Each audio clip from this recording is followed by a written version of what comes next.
En este video trataremos con algunos conceptos básicos de la herramienta denominada espectroscopía de reflectancia difusa.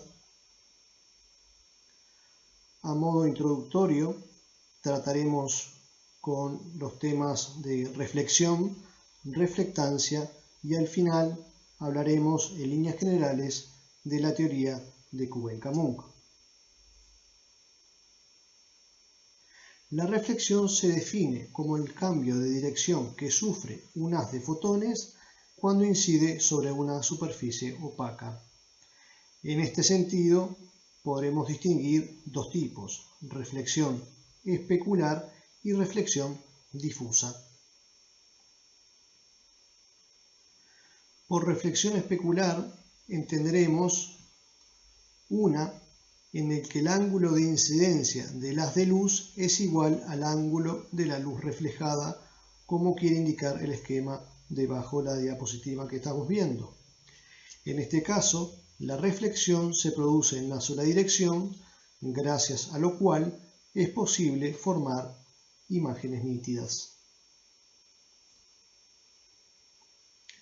En cambio, en la reflexión difusa, la luz incide sobre una superficie que presenta una serie de irregularidades, lo cual da lugar a que el haz se refleje en distintas direcciones, como quiere indicar el esquema debajo de la diapositiva que estamos viendo.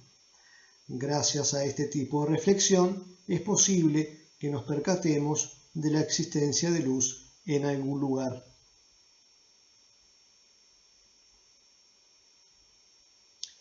La reflectancia se define como la relación entre la potencia del haz de la luz incidente con respecto a la potencia del haz reflejado por una superficie, independientemente de las características de la reflexión en juego.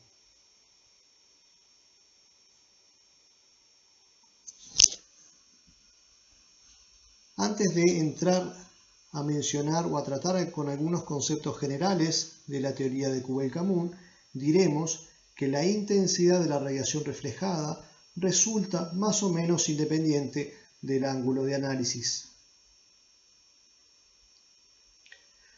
Para describir cuantitativamente la intensidad de la radiación reflejada por una muestra existen varios modelos o métodos. El más empleado, de todas maneras, es el método o modelo de Kugelka-Munk. La teoría de Kugelka-Munk data de principios de los años 30 y quiso o quiere ser un método para correlacionar las características de la reflectancia espectral de una muestra con su constitución.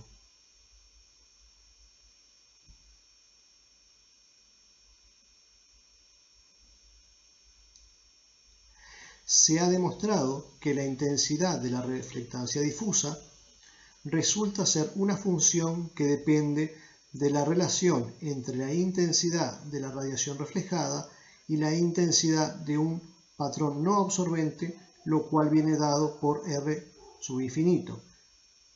Vale aclarar que el patrón no absorbente puede ser, por ejemplo, sulfato de bario. Esta función viene denotada por F de R infinito y adquiere la forma que estamos viendo. Esta función depende directamente de K, donde K representa el denominado coeficiente de absorción molar de la muestra, el cual tiene relación directa con la concentración de la muestra bajo estudio. Esta función presenta, a su vez, una dependencia inversa con el parámetro S, parámetro conocido como coeficiente de dispersión de la muestra.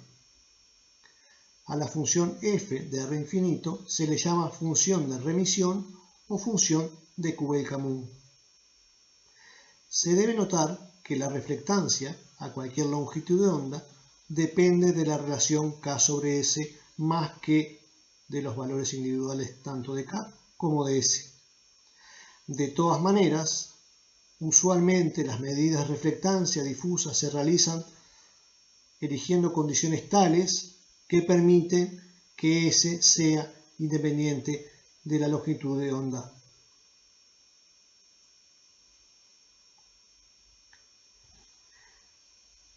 Si bien el fenómeno de reflectancia difusa se puede aplicar tanto al intervalo de longitudes del infrarrojo como del visible, nos centraremos en el análisis de este último.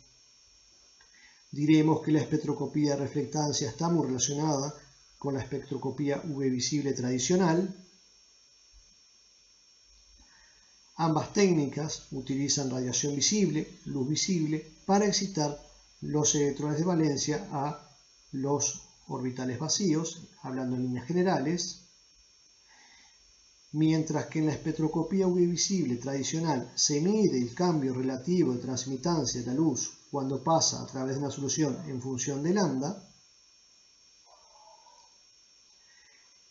En las medidas o en los estudios o en la espectroscopía de reflectancia difusa se mide el cambio relativo en la cantidad de luz reflejada por una superficie en función de lambda.